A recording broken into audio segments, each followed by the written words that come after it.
Today I'm here with Myles, Director of Rugby, and Mike Keifer, Assistant Coach and Recruitment Lead at Mount St. Mary's University in Emmitsburg, Maryland. The Mount is a CRAA D1A team, and it is currently ranked seventh in the United States. Welcome, gentlemen. Hello, good morning. How are you? Thank you for having us. Absolutely, that's great. I'm happy to have you, and I've got so many questions to ask you. Let's start with you, Jay. Can you tell us a little bit about your background and what led you to the Mount and how long you've been there?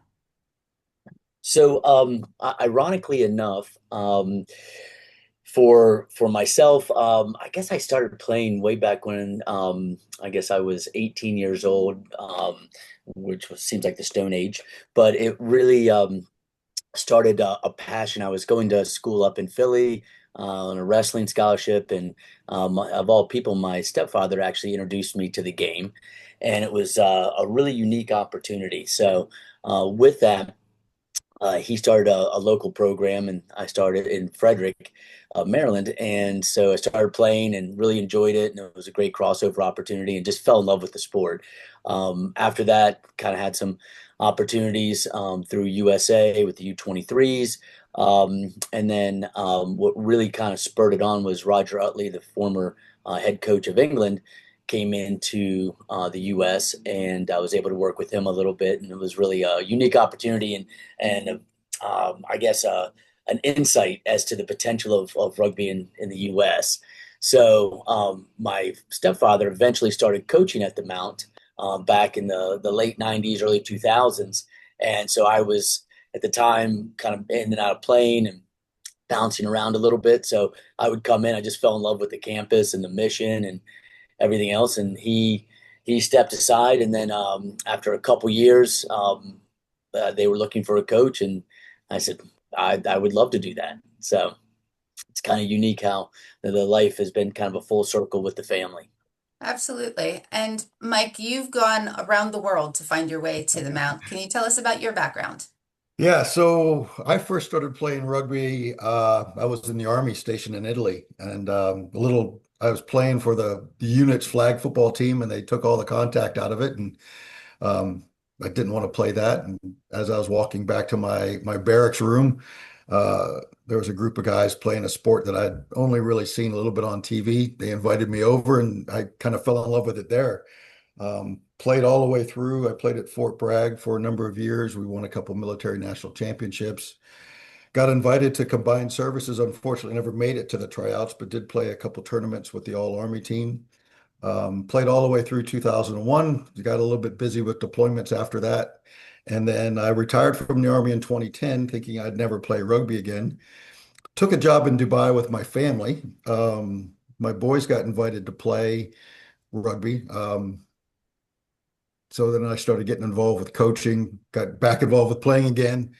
Got some good feedback from the other parents and other coaches that I was doing a pretty good job, and thought I might want to do this as a when I moved back to the States. So went back to school, got some education in exercise science and sports performance. Um, got learned a lot of good lessons playing with international players overseas, kind of decision making and kind of style of play, as well as the coaching. One of the kind of mentors for me was Aaron Perisco. He had 56 caps for Italy. Really a great coach, a great, good rugby player, and a really good steward of the game.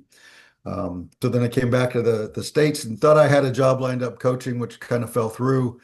I'd already had a relationship with Jay, as my oldest son, Peyton, had decided to come to Mount St. Mary's. Um, when my job fell through, Jay having been around for a little while, knows a bit more people in the system than I did. And I called him and asked him, "Hey, do you know anyone looking for a coach?" And I was just lucky enough that the Mountain had an opening at the time, and I joined them, and it's been great ever since. Really happy to be here. So it's a real family affair on both sides of the equation. Yeah, a bit. Kind of defines the Mount a little bit. So along those lines, Jake, what can you tell me about your rugby program? Oof. Um, Really a long history of just amazing individuals. It's kind of a unique piece where the program started in 1973, and it really just through the generations has created such I guess just bonds. That old saying about just the band of brothers, if you will, that I guess outlast time. It is fascinating. So we've through the generations have gained more momentum, ebbs and flows through the years. But what's really interesting is the strength of the alumni base and how engaged they are, how much pride they have in the program and the university. But it's through the years, it's evolved from the club, and as it's gained more momentum, we have really the university has embraced it, and so we've ultimately are in a position now where it's recognized under athletics and fully embraced by the university. So it's been a beautiful relationship, and it's awesome to see we always talk about the shoulders that we stand on, and that's the founders back in 1973. So. Great. And Mike, what division does your team play in? What does D1A mean? Has the team won any honors or come close? What can you tell us? So yes, so Division 1A in the US is the highest, I guess best way you could say is highest league that you can play in. There's no higher league or competition for college rugby in the US. On top of that, we play in Rugby East, which we believe is probably the toughest conference in the US in the fact that we're playing three or four top five ranked teams every year. Uh, um, as far as our honors, we've been Division One now for this is going on 4 years, just as I kind of year after I joined the team. Um, the first year I was here, we won the CRC Sevens National Championship. Um, in 2017, we won the National Small College Rugby Association national championship. So that's before I got here. And that's what's kind of caused the growth and for us to move up. We always want to look for that next higher level of competition. Since we've been Division One now, the last 2 years, we've made it to the playoffs, and just haven't got over that playoff hump yet. But we're looking to make a deep run this year. Hopefully, I guess all coaches are optimistic at this time of year. But we're hoping to make a good solid run into the playoffs this year as well. Great. And I think that you just had some success in the MLR draft. Yes, we did. Yes, we did. So one of our players, Bastian Brunello, got drafted in the second round.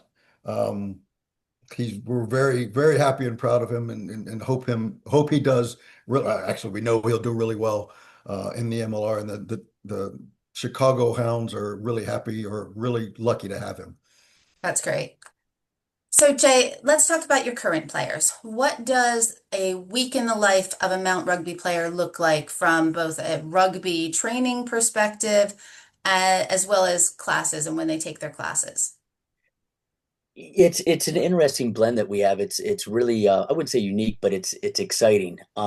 If we think about starting from a Monday perspective, Mondays after coming off the weekend, it's the boys will have their classes intermixed throughout the day, and then because of our high standards for our medical team, so we have dedicated medical services for men's rugby, and one of the pieces with that that we're really focused on is the well-being of our players. So they typically will make appointments during the day in between classes what they can. They'll stop by our fuel station, which provides nutrition for them. It's part of our being our varsity athlete piece within athletics. So they'll stop by, get their nutrition, get their the rehab work done, get evaluated.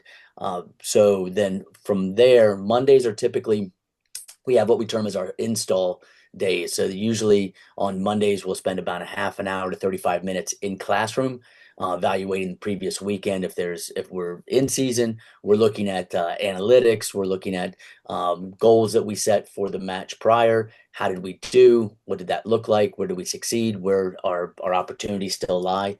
And then we start to install gameplay for the following weekend and what that actually looks like from our mapping, decision making, as Mike touched on earlier.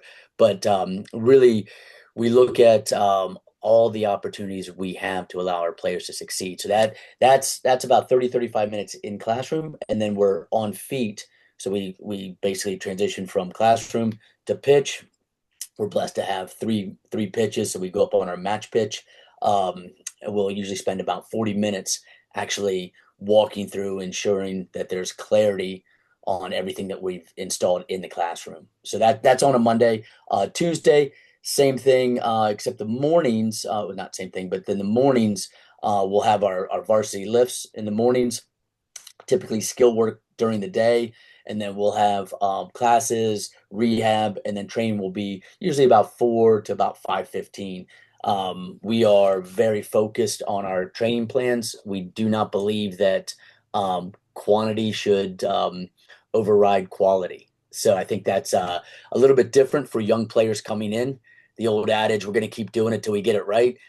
That's not us. We prefer to really dial in on what's working and continue that. And then if it's not working, all right, well, let's figure it out after the training's done, and then we can, reevaluate after that.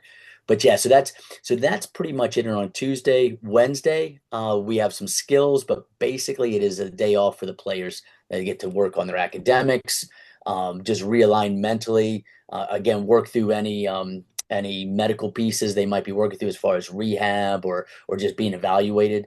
Again, all the nutrition pieces available to them 5 days a week, so they're able to get free food, not free food, but food, protein shakes, nutrition, pretty much everything they would like.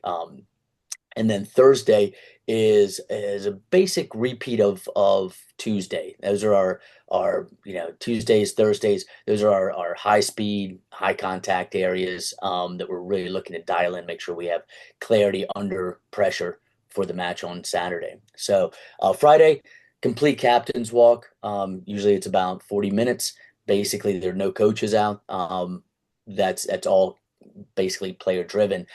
Prior to that, we have what we term as a shot collar meeting. So we bring in all our decision makers and our drivers, usually about a half an hour meeting prior to make sure, again, that there's clarity. We want to make sure that our communication to the players is being received. The leadership or the drivers all have that clarity. They're communicating properly what our mapping is, what our expectations are, what our goal setting is.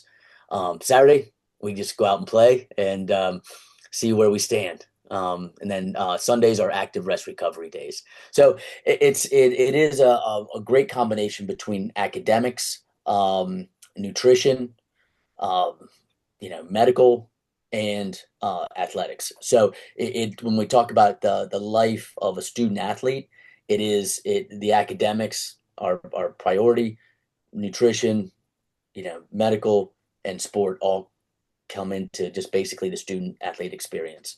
You mentioned medical support. I know at the Mount you have some really phenomenal medical services and support for your athletes. Can you talk a little bit about that, Jay? Thank you. Yeah, we're extremely blessed, and one of the things that we've really dialed into is the support from a medical perspective for all of our players. Basically, they're evaluated every day.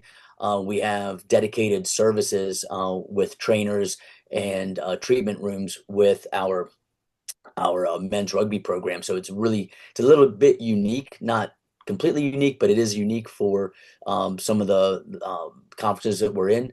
One of the greatest things is our ability to really be proactive. And when we say proactive, it's, if there is something that's happening, if there's a concern, we want to get some imaging on it. So we have x-rays typically within 48 hours. We have MRIs typically within 72 hours. If there's something that needs surgery, then we're usually in a surgical consultant meeting within 2.5 to 3 weeks. Within 3.5 to 4 weeks, we're in surgery, and then we start the rehab process in-house. So the unique thing for us is our rehab is done in-house, our physical therapy, our athletic training, our rehab work, braces, everything is handled by the university in-house. So our goal is to make sure that our players are playing at roughly 100%, as much as we can get them there, which kind of comes back to our baseline, which is our biometric scanners that all of our players jump onto. So we want to measure, want to get a baseline of basically where they are, looking under the skin a little bit, if you will, understanding what their minerals are, what their proteins are, what their hydration looks like, their visceral fat, lean muscle, bone density. Most importantly, though, we're looking at muscle symmetry.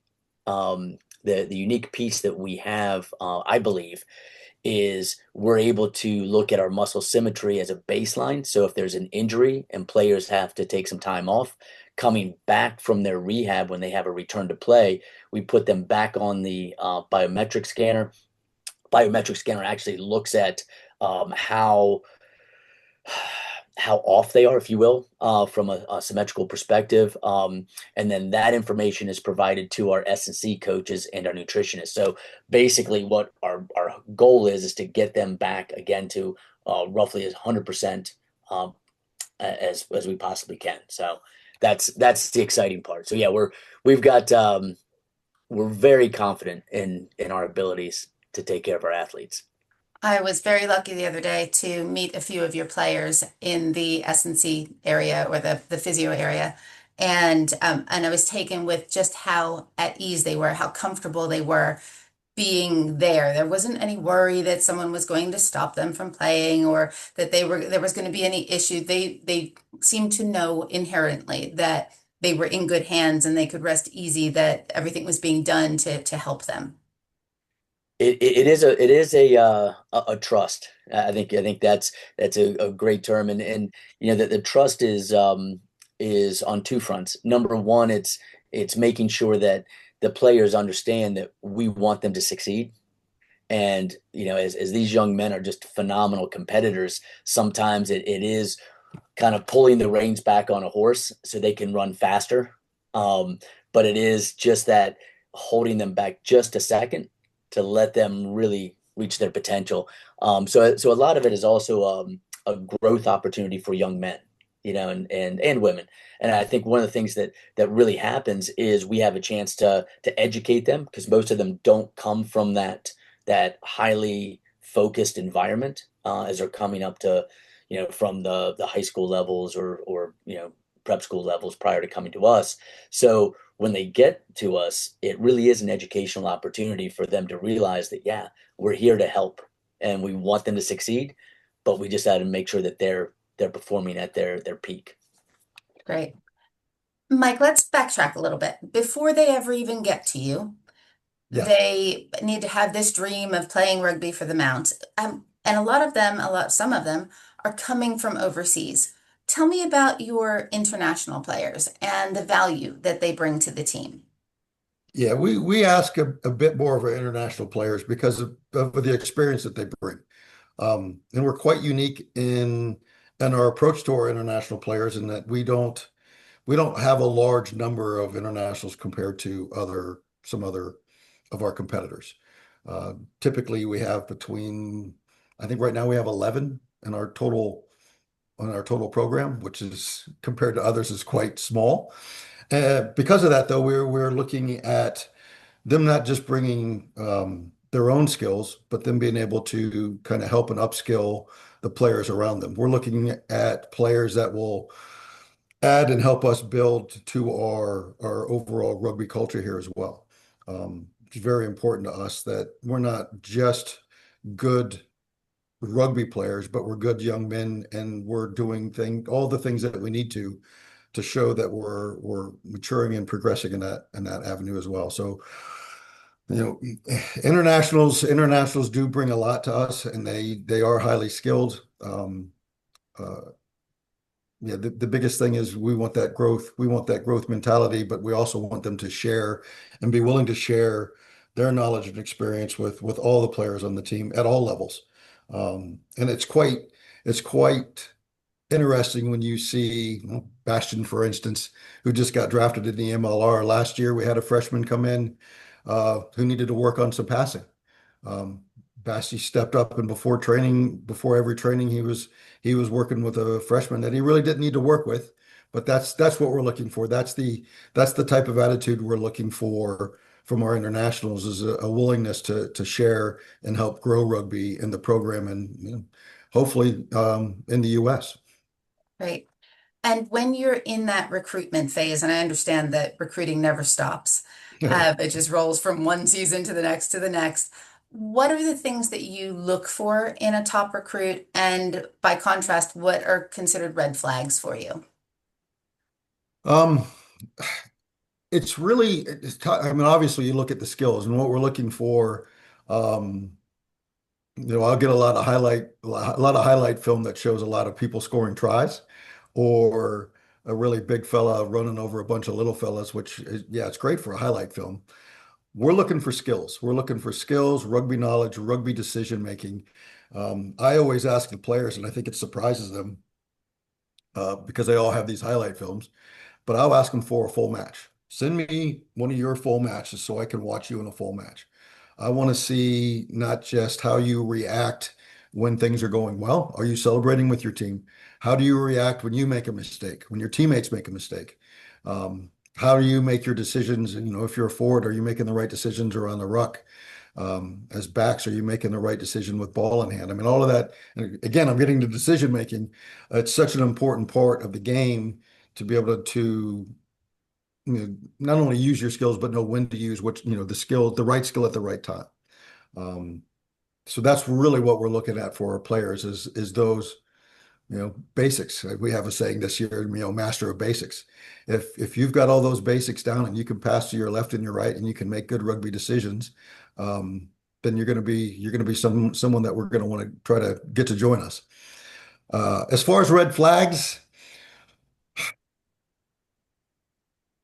we do Zoom calls for a reason. So we can get kind of a face to face. We like to see, like, I'll see body language. I like to, we've had a few conversations about rugby. You get me talking about rugby, especially about Mount St. Mary's rugby. I'm going to be talking and hopefully engaged in a conversation, a good conversation. One of the biggest red flags we have is players don't really engage, um, or if they're on their phone while they're talking, while we're having a Zoom call. If they're not, yeah, you should believe it or not, you'd be surprised. Doesn't happen often. Doesn't happen often. But those are some of the red flags, and don't see them very often. Most of the boys that we talk to are very interested in Mount St. Mary's, and they're very engaged. So we've been kind of lucky that way. But those would be the red flags if they just seem less than interested, or um, if they, yeah, that's the biggest red flag for us, I think. Okay, that's really helpful. Thank you. Jay, now I'm sure that this is one of your favorite topics, so that's why I'm going to come to you on it. What do you think makes your team special? And I know that you have a saying, none of us is stronger than all of us. Could you also share that, what that means to you? Yes, it's interesting. So none of us is stronger than all of us is something really special and embodies a tremendous amount for our program and quite honestly the university and quite simply it kind of encapsulates a little bit of our ethos as far as our culture, which is, we are our brother's keeper.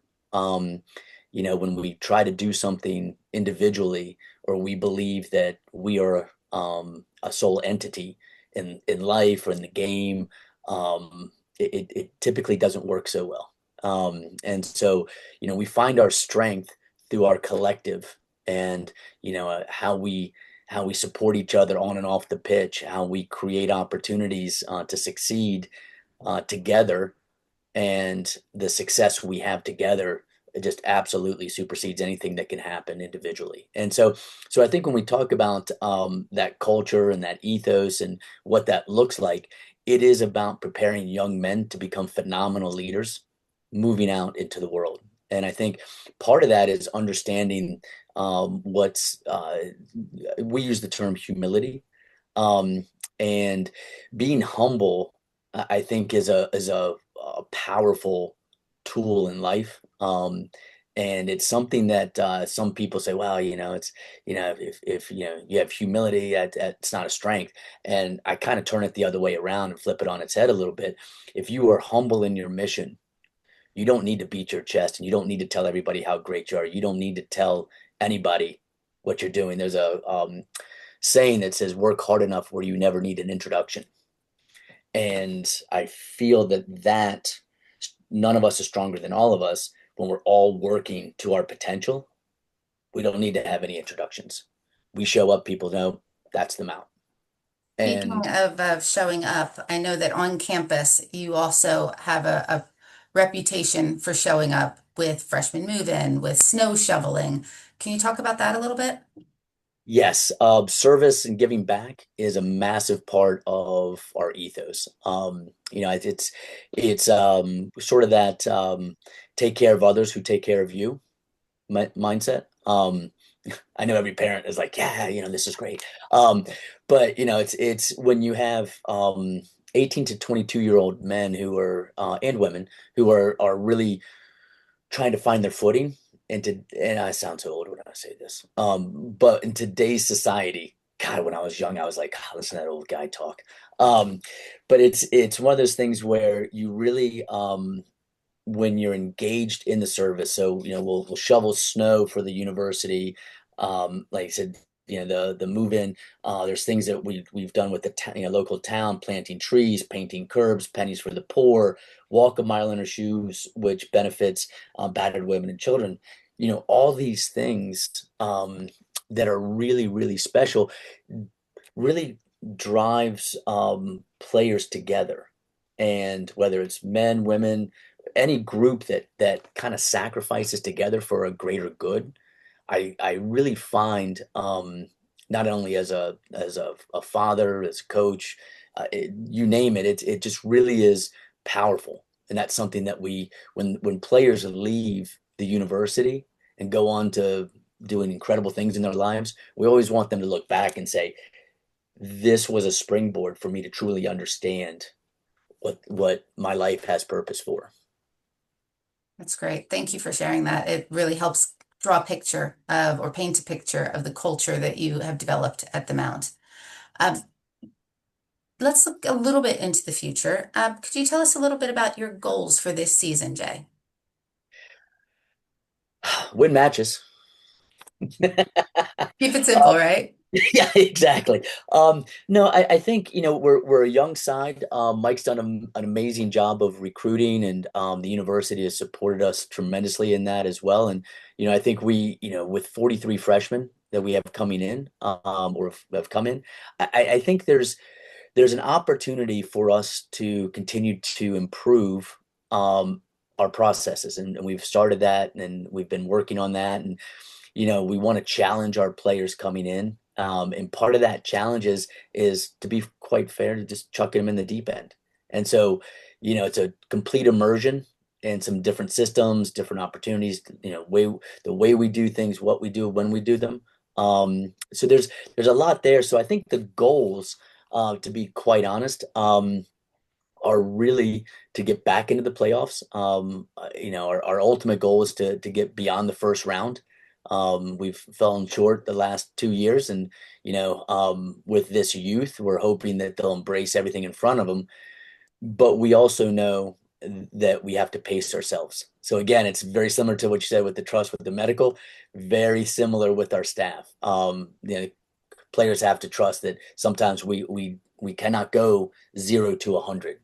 That we have to, when we talk about our installs, it is a methodical process, and through that process, when players embrace the process, then we have opportunities. So I think that would be this year's goal. I think where we have our opportunities in 3 years, we anticipate to be in the semifinals of CRAA, if not the finals. I know everybody wants to say, let's win a national championship, but like anything else, good things come with time and consistency. And I think that's, we're putting the right pieces together. And I think, as time goes on, we will just continue to keep the pace, if you will. And we'll look forward to that national title at some point. Great. So you mentioned you have 43 freshmen that have just arrived. And for those who are looking in the future for their home, for their U.S. college rugby home, finances are always a big concern. And I know that there are scholarships available at Mount St. Mary's. Can you tell us how scholarships work for academics and for rugby? Mike, I'm going to kick this to you. You do a great job with this. Okay, so thanks, Jay. Um, yeah, so the first round when you apply, you're going to get a merit scholarship, academic scholarship from the university. Currently, that can be anywhere from 24 to $33,000. So, how well you do on your grades is very important. It can be the difference between, an extra 8,000, $8,000 in academic scholarship money. Or US players, after they've received their merit scholarship, then they would apply to FAFSA. Um, for international players, that's a step they don't have. After the FAFSAs come in, our financial department will take a look and they'll create a sheet that's called the total cost to attend.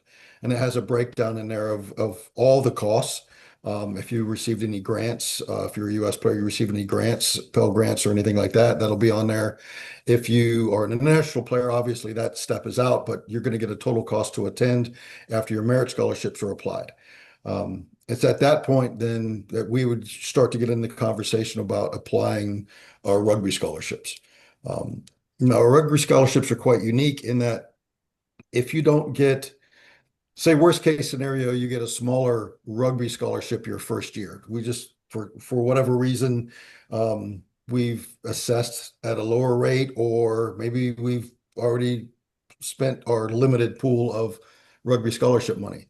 The following year or that year when you arrive, if you are on the first 15 or the first 23 for 80% of the time, we're going to bump up your scholarship that following year. So there's our scholarships are kind of merit based. We try to reward the players that are here and doing a good job. It's not that we're giving money up front and you just kind of forget about them because they're already here. We want to make sure that we're the guys that are really embracing. We ask a lot. The guys that embrace the program and really bringing everything to it that we're asking for are rewarded and we can keep them. Uh, so that's in short kind of how our process works. And I know that there is also additional scholarship money available if you attended a Catholic high school, as Mount St. Yes. Mary's is a Catholic college. Yes. So you'll receive a grant if you were from a Catholic high school, $2,500 grant. That's for all 4 years. If you're living on campus, that's another $1,000 grant. All freshmen are required to live on campus, so you get it the first year. If you stay on campus your all 4 years, then you would keep that the whole time. Um, I believe that's all the grants that we're giving. Occasionally they'll have another one that'll pop up, but it'll be a temporary one. So those are the kind of the permanent ones that are out there. And I will say that the on-campus housing, we never run short. We've never had to turn anyone away. So if you want to stay on campus the whole time, you'll be able to. And what a beautiful campus it is. It really is. Jay, can you tell us, I know you've got some exciting stuff coming up on the horizon. Could you tell us a little bit about that? Yes. It's interesting. So we wrapped up with a campaign, fundraising campaign. So we are just about to embark. We have a groundbreaking ceremony coming in October for our rugby center, which is exciting. That will be up on our main pitch, which is actually in the background here, up on Echo. Rugby is the only organized sport that's allowed to be played on main campus. So we're really blessed in that regard. But what we're doing is we have a rugby center, which will have our medical for rugby specific medical area. Then we'll have men's and women's locker rooms, home and away as well. We'll have a conference room, men's and women's rugby offices, film room, really everything that you'll need to allow us to support our players in as well as our medical in one building right on our match pitch. So we're really excited about that. That's absolutely just going to be a pretty big opportunity. We have about a 12-month build, so it's a fairly expedited process, and we're going to be hopefully by this time next year pretty well done with it. So fingers crossed. Sounds. I'm trying to be really optimistic. That's So. great. It'll be a really, really special ribbon cutting, I think, to kick off the new season. Very much so. We're looking forward to it. Fantastic. Um, this is a little bit of a different topic, but I think it's really interesting. And so I wanted to bring it up. I know that the Mount has a lot of connections beyond the Mount in the rugby world. Over the summer, you had the USA women's rugby team there. The Fijian, was it the Fijian rugby team was there? You have connections to Old Glory, the MLR team in Washington, D.C. Can you talk a little bit about those broader connections? Yes, that is something that we're extremely excited about. So, I think what's unique about, or I use the term unique, but it's something that's special about our campus is it really is very rugby friendly. Again, having 3 pitches with 40-foot uprights dedicated for rugby only is a bit unique for the United States. It's unique to have one, more or less 3 dedicated pitches. So I think what we're finding is our relationship with USA Rugby is really building. We had, like, as you mentioned, the women's World Cup team here for the entire month of July, which was absolutely a tremendous opportunity. Then they played the test match against Fiji in DC. Then Fiji came back for 9 days to stay at the Mount as well. We have academy teams coming in and out all the time. And I think, what that has done is continued to just create opportunities for us, whether it's men's, women's, the university's opened its arms up. With the academies, we are the Northern Academy for Old Glory, which is the MLR team out of DC. We have very close ties with them. Um, Paul and Chris, two of the owners, really have said nothing, or they really enjoy what they see with us. The support we receive from the university, the support we provide, and the partnership with Old Glory. There's a collective opportunity we have with their staff. So they'll send their coaches in with us. Simon Cross, head coach, was with us in the fall. We talk regularly. He's just a phenomenal human being. Stan, their forwards coach, also comes in. We're blessed enough this season to have Jason Emery out of New Zealand, their fly half, in with us, working on our skills and helping our attack coach Tyler Myles, who actually was with Old Glory at one point and played over in New Zealand and Australia. So those two have teamed up to really kind of supercharge our attack this year. So yeah, I think what we're looking at is a lot of opportunities to continue to just open our arms up. And there's a lot of rugby synergy, if you will, at the Mount. And that includes kind of the springboard piece that we have. The last weekend of June, we have the MLR Academies tournament for the U18s.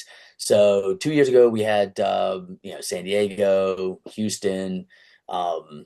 Pretty much everybody came in. It was fantastic. Last year, because of the MLR playoffs or the finals, we didn't get as many as we wanted, but we still had teams coming up from Miami. We had pretty much everybody around coming in. So that was a really big opportunity for us as well. So I think the exciting part is our relationships are built on our resources, our willingness to just bring everybody in. And we have, academies such as Atlantis and others that are really looking to take advantage of being on campus to do camps, really take advantage again of our resources that we have. Great. And I know that you had the women on site, but you also have a women's rugby team. Can you tell us a little bit about that? Yes, we are extremely proud of our women's team. They are finding their footing, and it's absolutely tremendous. So, uh, their coach Maggie, she actually was part of the USA pathway. It was ironic as the World Cup team was here. Maggie actually played with about 80% of the gold medalists and World Cup players. So it was a bit of a homecoming for her to see, all of her former teammates. It was really exciting. But I think, what she's done is again a bit of a slow development. I think she is in her 3rd year, I believe. So it has been she took the program over and is starting to put her her stamp on it, which is exciting. As things move forward, I think one of the biggest things that we're looking to create is an opportunity to really expand the footprint of the women's program. We've got hopes to go from roughly a 32 person roster up to about a 50 to 60 here in the next 3 years. So, when we think about how supported women's rugby is, it's really look no further than the Mount right now because we're really looking to supercharge that. So. That's great. Exciting times for certainly globally for women's rugby, but also at the Mount. Yes, very much so. Mike, if we turn back to you as a coach and a parent of a Mount student, what do you think are the best aspects of Mount St. Mary's beyond rugby? I think one of the things I like best about it from a parent standpoint and seeing my son, but not just my son, but the other boys on the team and in the program and the women's team as well, is you see the friendships and the relationships that they're building um, with each other as teammates, but with other members of the Mount community outside of the sport. It's really quite amazing to see when you walk into Patriot Hall, which is our cafeteria. Um, when you walk in there, you'll see the rugby players sitting together, and I'll always see like a speckling of boys that I don't know. So they're very always it's the rugby team is pretty tight-knit group, but they're always open and they make friends outside of that sport as well. And there's a great amount of support in that. And I think it's because we are a small university and they're gonna repeatedly have those friends in their classrooms with them and everything else, is they make a much closer connection to those people that they spend their time here with. And I think that'll be something that they'll take on for the rest of their lives because it is a really, it's just a tighter community. The friendships, I think, are a little bit deeper and a bit more sincere than maybe if it was in a bigger university where you maybe saw the same person and you kind of nodded heads and said hello, and then you didn't see him again for another year. You're going to see those same people in your classes. You're going to see them. You're going to see them in the cafeteria. You're going to see them at whatever events you're doing on campus. And it sounds like it's smaller, but in a good way, because you really do get an opportunity to know people and build those relationships and become really tight with them. And academically speaking, what is the Mount known for? Are there I think the specific majors that where it's really strong? I I think the biggest thing we're known for is our School of Business. I mean, that's not all we have, but I would say that that's probably our most popular and what we're known for the most. And in that School of Business, Jay kind of touched on it, is how active our alumni are, and even some of our rugby alumni who we've had some boys in their business classes um, go off and do internships with some of our alumni to kind of get a feel for the areas that they're studying. Some of them have gone off and got a feel for it, and changed their mind a little bit and realized it wasn't quite for them. But that's a good thing though. So the university, you have that opportunity to kind of know ahead of time and figure out that maybe this isn't for me, and then you can kind of shift course just a little bit and find something that maybe you're better suited for. But those are opportunities that because it is a smaller university that you can take advantage of. When we were talking the other day, you mentioned that Emmitsburg and Mount St. Mary are very close to the second largest city in Maryland. And can you tell me a little bit about the community of Emmitsburg and your proximity to bigger cities? Yeah. So first, I'll explain that when you're on the campus is beautiful. When people are standing on the campus, I think at times if they're not aware of what's around them and what the proximity is, that they might feel initially like they're very isolated because it is in beautiful northern Maryland, rolling hills, farmland. The scenery is quite spectacular, I think. Um, so you could maybe think you're isolated when you're not. Emmitsburg is about a mile, a half mile away. It is a very small town. There's a few restaurants and places you can go and hang out in, grocery store. So that's kind of the closest town. I mean, you'd almost call us like a small village, really. It's not big, but there's stuff to do there. 20 minutes south is Frederick, Maryland, which is the second largest city in Maryland. Now that's got absolutely everything that you could ever want in a city, I think. It's got your restaurants, cinemas, shopping, you name it, it's there. Nightlife if you want it. Um, and they've done actually Frederick's done a really good job revitalizing kind of their old downtown area. So it's really quite nice. Um, so when people come to visit, parents come to visit, we make recommendations for restaurants and places to go there, which seem to be pretty well received. Um, but yeah, so it's very close. Like I said, it's a beautiful campus. What I like about it is there are distractions from what you want to do, but the distractions aren't right outside your door.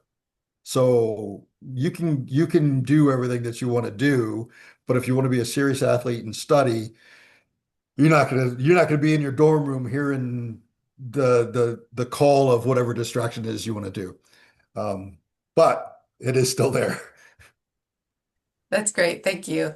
And Jay, one final question for you. One of the things that I spend a lot of time talking about is the importance of finding the right fit when someone is looking for a team, looking for a college. What advice do you have along those lines for someone who's considering the Mount or considering any rugby program in any college? And what do you see in your experience with countless boys and women, men and women over the years? Gain perspective. I think, perspective is a unique term to me in the sense of um, it becomes more knowledge and allows you to have a better ability to make decisions that will fit you. So we talk a lot about when I know Mike is recruiting and has great conversations. I know when I speak to young men and women, it really is about what they're looking for. And I think sometimes I get on a little bit of a soapbox here, so apologies in advance. But I think sometimes as coaches, we want to have one size fits all. We want to share our passion and how we see things. I can tell you as a father of five, each one of my kids are different. And, I kind of utilize that personal experience to enter into the conversations about what's best for young men and women. We always say the Mount's an amazing place. We believe in the ethos, we believe in what we're doing, but it's not right for everyone. And so just understanding what a young man or young woman is interested in, and sometimes they don't know. And so, and sometimes it's especially with the international players that are looking, to come in. It's, all their perspective is pictures and limited conversations. And my comment to that is always go look at more, go talk to more people. Make sure that whatever decision you have is the best one for you. Not what you think is great, not because all your boys are going there or all your friends are there and oh my God, did you see their social media page? Oh, this is great. Oh, this is gonna be phenomenal. Look at all this stuff. Yeah, that's awesome. But what we found is normally players that are in that mindset are extremely disappointed, and the longevity they have at that university, no matter where it is typically limited. And so having the perspective of going out, talking to different people, talking to different coaches, one thing that we're massive advocates of is we want you to talk to other players. If you're just talking to me, I'm an old guy. So first of all, not too many kids really want like, oh sweet, let me talk to that old guy. They want to talk to guys their own age, right? Or Mike, so we always say, listen, talk to our players from parents' perspective. Parents, talk to our other parents, get that understanding of what that looks like. And a lot of times having a greater understanding and sometimes not being able to be boots on ground, if you will, not being able to get to a university to really see it firsthand, so you're automatically at a bit of a disadvantage. But being able to talk to other players, again, having parents talk to other parents that are in the program is really powerful.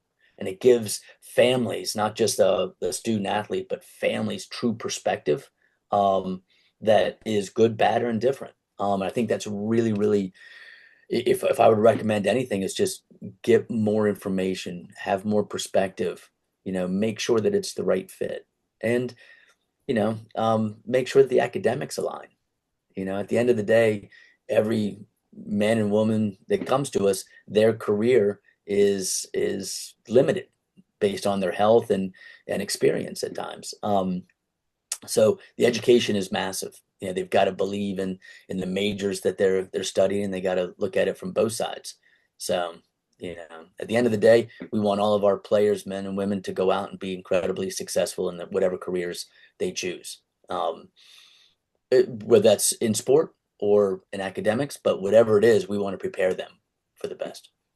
That's really helpful. Thank you so much. And thank you both for sharing your thoughts today and your insights on rugby at Mount St. Mary's and beyond that. And I look forward to watching you this season and seeing great things from you. Thanks again. Thank Thank you for you. having us. Pleasure.